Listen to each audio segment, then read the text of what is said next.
Hello, everybody, and welcome to this session on analyzing the GAPS data using R. In this session, I'm going to take you through how to do this. There will be 10 steps in this video. The first step will be to download the free software, first R, then RStudio. The next step will be to do an introduction to the statistical programming environment inside RStudio. Third, we're going to create a folder with all the content for the analysis.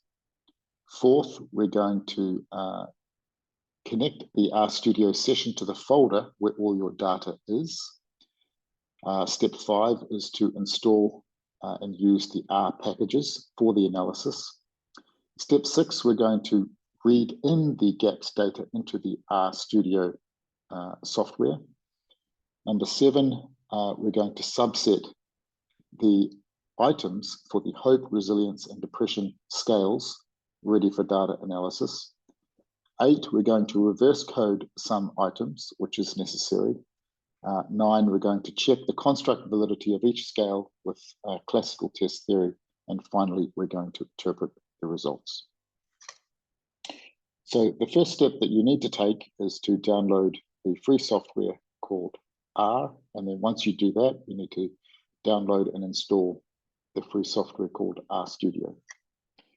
Let's jump to RStudio now. And I'll make this code available to you, but here is the link to where you can download the R software package. And here is the link where you can download the RStudio software package. Now this here is RStudio. You can see that there are different windows here. There are 4 different windows. The first window here is where we do our analysis. This window up here is called the global environment. This is where we create objects relating to data. These can be numbers or type of spreadsheets or data frames, many different objects pertaining to data. Down here is our console. We can see if we've successfully run our code or if we've made some sort of error. Also here, we can see in this other window here, we can see packages. That's one important option. And these are all of the software add-ons that you can use when doing your data analysis. All right, so I'm going to assume that you have this code with you, and that you've successfully opened this code, this R code here, in your desktop computer. Whether it's PC or Mac, it doesn't matter. So you can follow this code here, follow what I've done using the exact same code, but you need to make some adjustments, obviously, because your data is going to be a little different. All right, so let's get started. Now, when you open the RStudio, you might notice that it looks something like this. We need to double click on these gray panels here in order to open up these 4 quadrant areas. Managing these 4 quadrant areas is very important when we do our analysis. Okay, so let's begin with the first part. Step 1, we need to make a connection between this software package or this session, this coding session here, and the data itself. So I've put the data in a folder on my computer called GAPS. I put the R code there as well. This is the R code here. We can just simply file and save this into your folder. I'm going to overwrite that, but that's no problem. So we see we have our R code here. Also, we should have our data as well. So your data, you should have the data here, all cleaned and ready. And you should also have a code book as well that helps to describe your data. You might also have the latest version of the questionnaire that was distributed. and some other material pertaining to this project.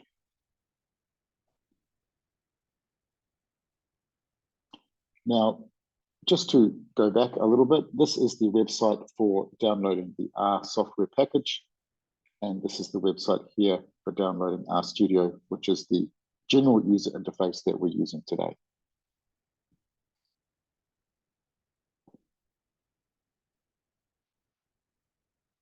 Okay, so now you're all set up.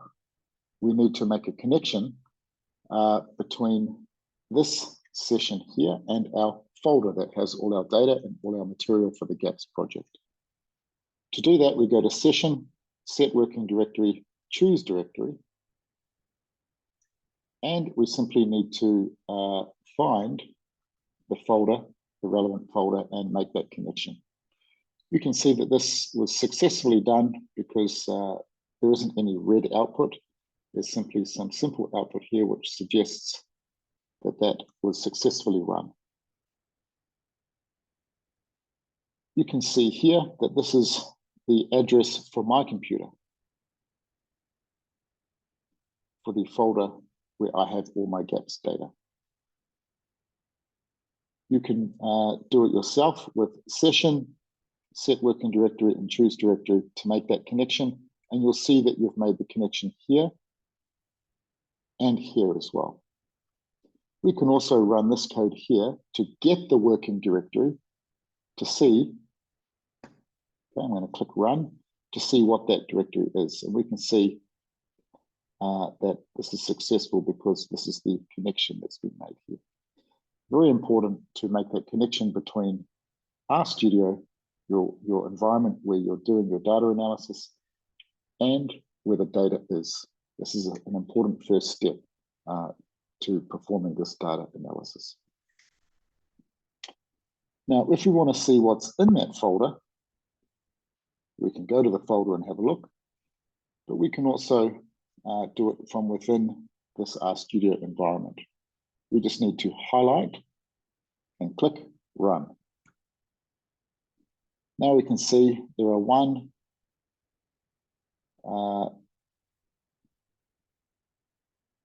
2, 3, 4, 5, 6, 7 items in that working directory, in that folder. Okay, fantastic. This helps us understand what we're dealing with. Now, once we've made this connection, we need to install some of the packages or statistical software tools that we need for this analysis. Now, the first package we're going to install is called Pacman. Pacman is a package designed to manage packages. Okay, so you can just copy and run this code here, the whole thing, from this last bracket line all the way to the start. And this will install and load the Pacman package into your software system here, RStudio. Now, these are all the packages here. As I said, as I've explained, I've run this already. Now, for you, it might install a whole lot of packages. So you need to be online to install those packages. And it will also load them. So if we check here for the Pacman package, we can see that it exists. It's been downloaded. This should also be on your machine. And also, it has a check mark next to it as well, which means that for this coding session, we can make use of this package in our environment here. If this is not checked, we cannot make use of that package and all its functionality in our coding session. So that's important that this package is checked, and these packages here, click, are also checked. We can check read Excel. This is a package that we're going to download that helps us download the packages. Helps us read Excel formatted data. So let's check the read Excel package.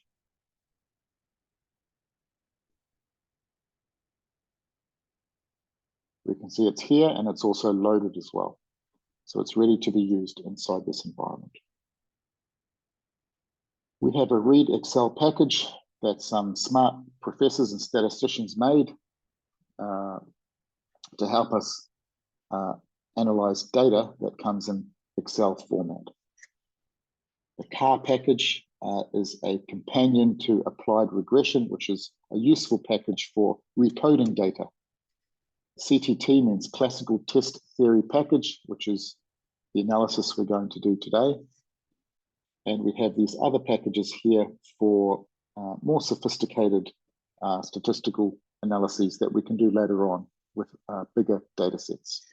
But let's just install them all now anyway. Okay, next step. We're going to start with this code here, which clears the global environment. This means that any objects you have up here from some previous analysis, these objects are all cleared, and the whole environment is empty of any objects. This is important to start every coding session fresh with no other data in the global environment. Here we're using the read Excel package that we've downloaded. Now each package has various functions, and the first function is the read_Excel function. Let's have a look where that is. So this is the read Excel function, and we can see that all we need is the path. Sheet is not necessary because it's only one sheet. So we already have the path loaded in our working directory here. So all we need now is actually the name. This is the name of the data that has the gaps analysis data for hope, resilience, and depression. You can see all the data is here.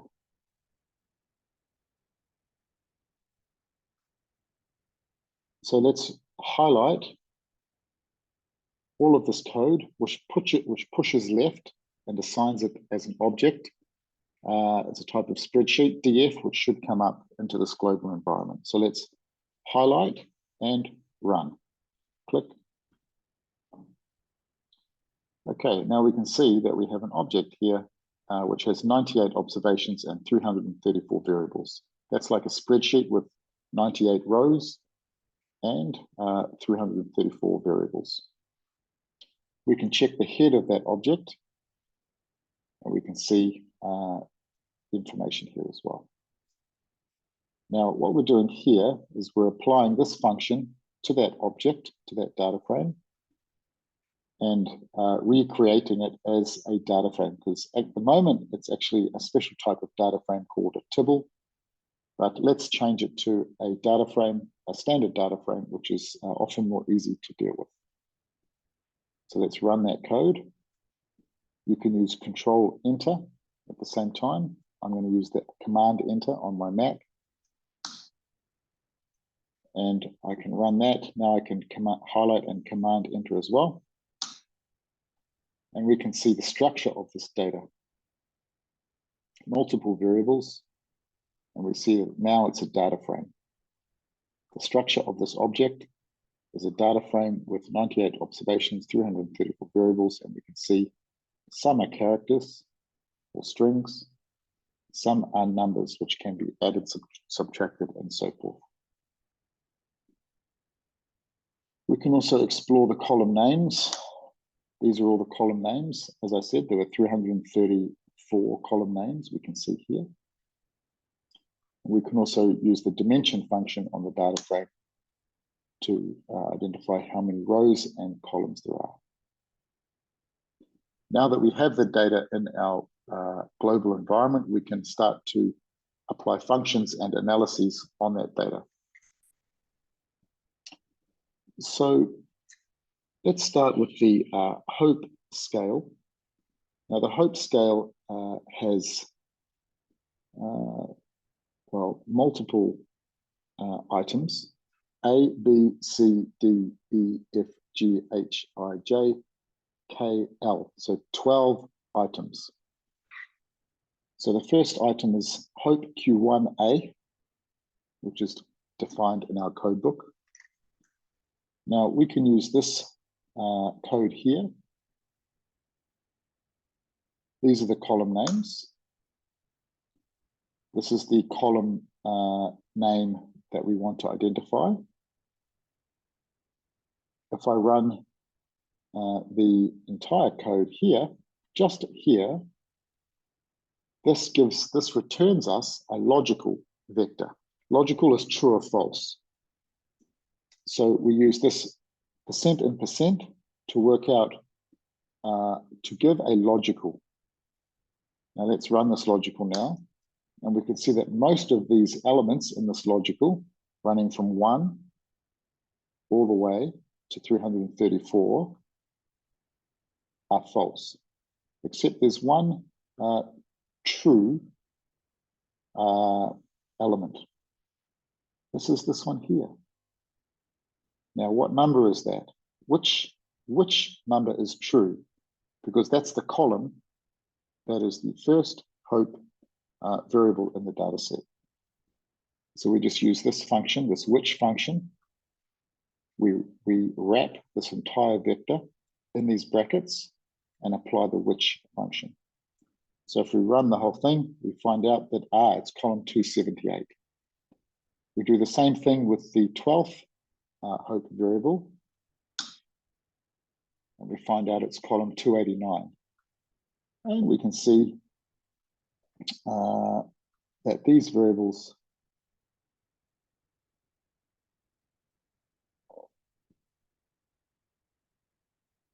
try and find them in the original data set. I hope. Where are they? They're called Hope Q1A.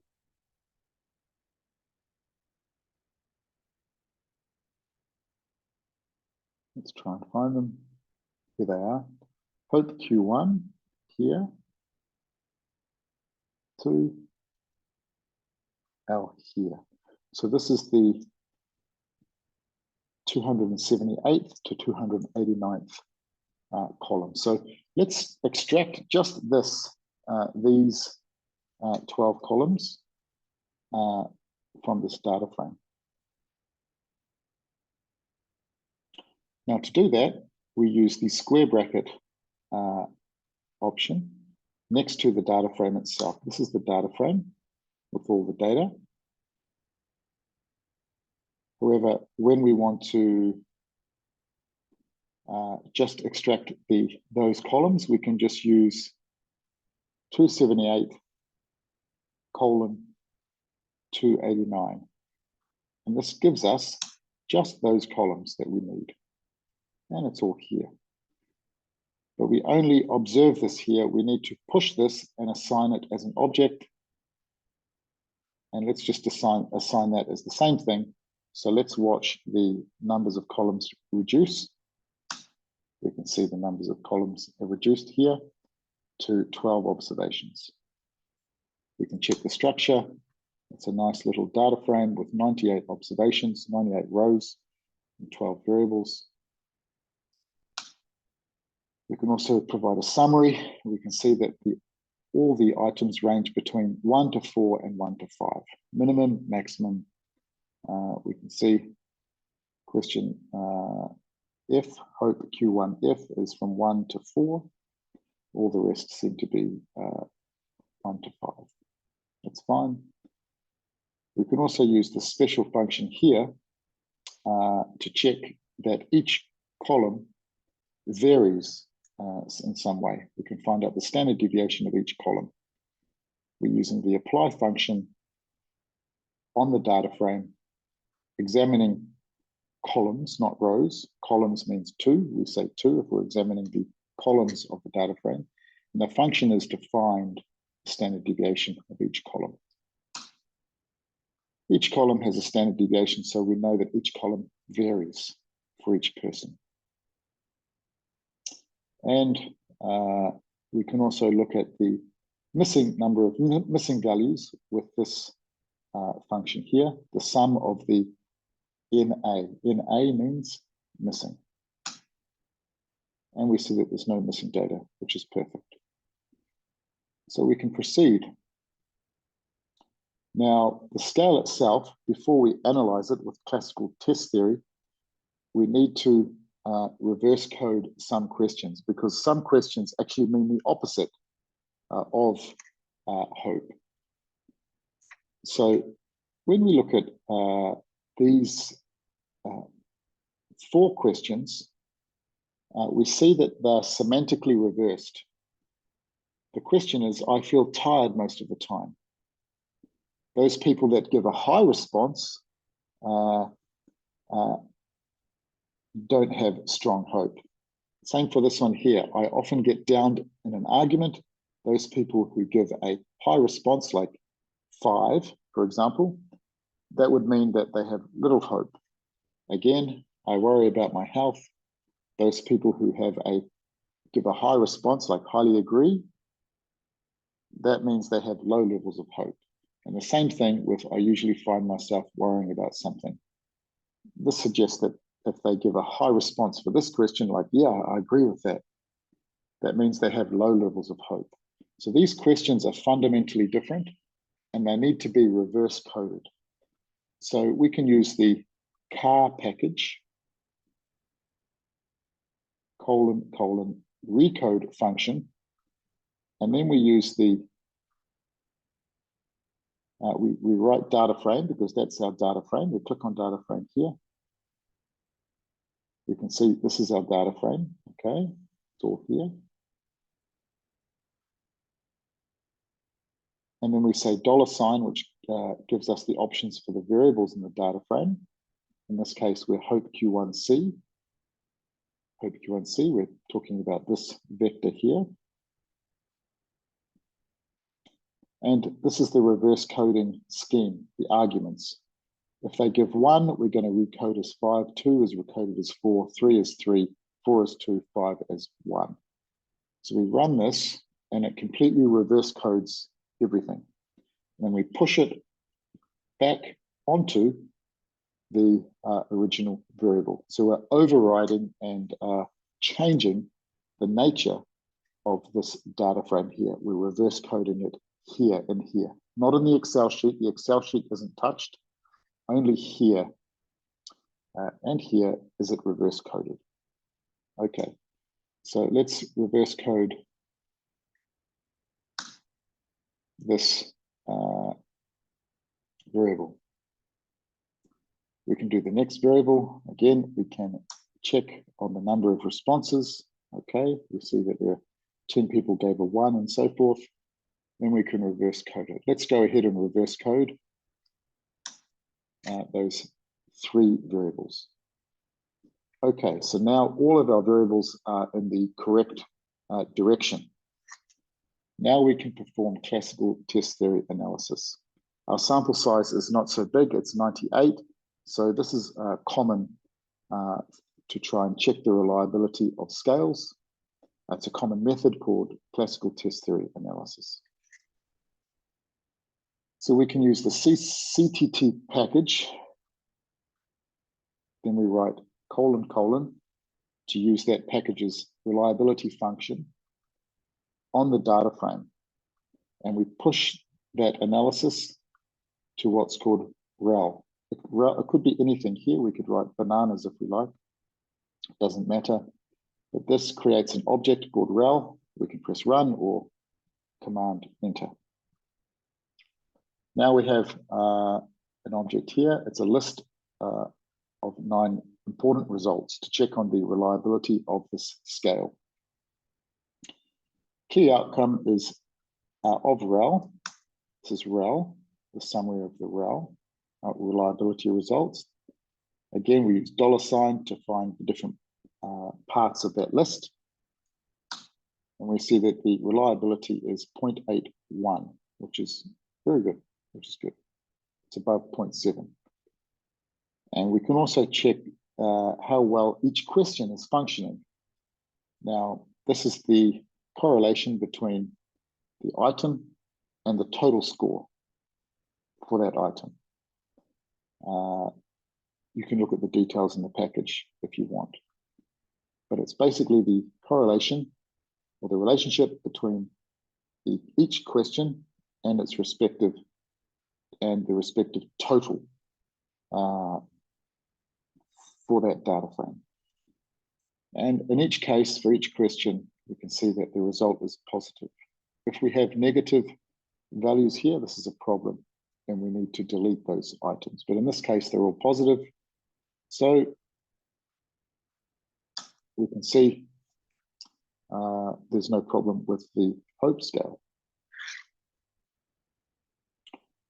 Just a final note, if we use a hash, this is just text, and it will always be text for that row. If we start with without a hash, then we should be coding and doing functions in code. Let's move on to the resilience scale.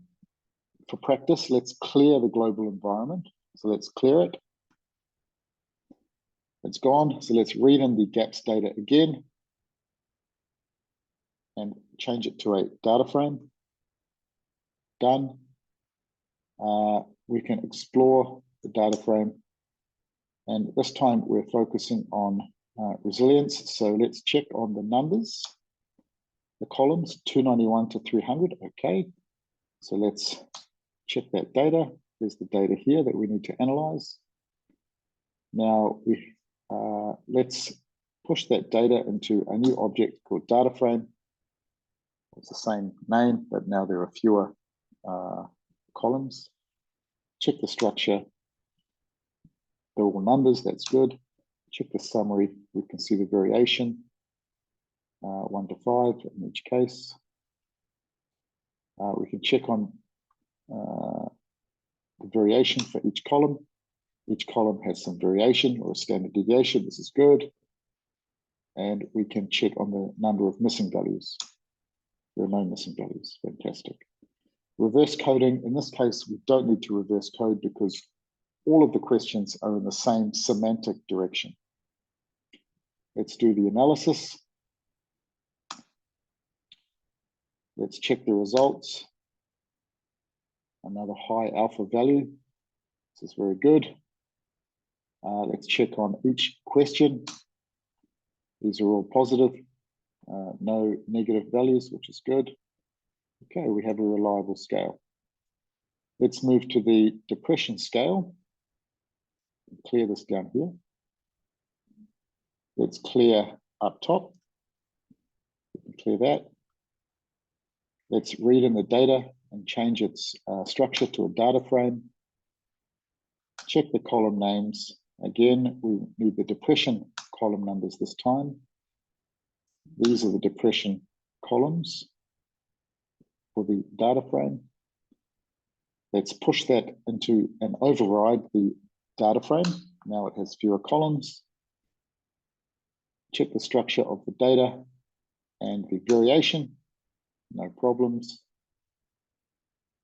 No missing values. Now reverse coding. We have the scale is called depression. However, this question is not about depression. This is about the opposite of depression, which is being optimistic and hopeful. Same here. I was happy.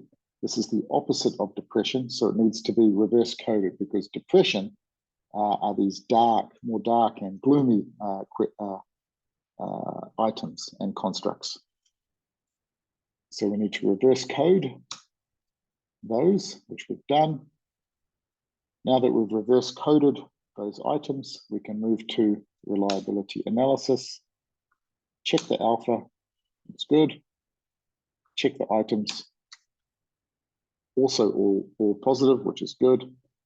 And we are done. So this is classical test theory analysis in R. Take your time. Try and practice understanding what the code means and does.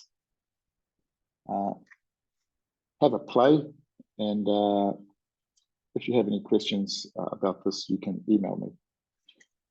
All right, so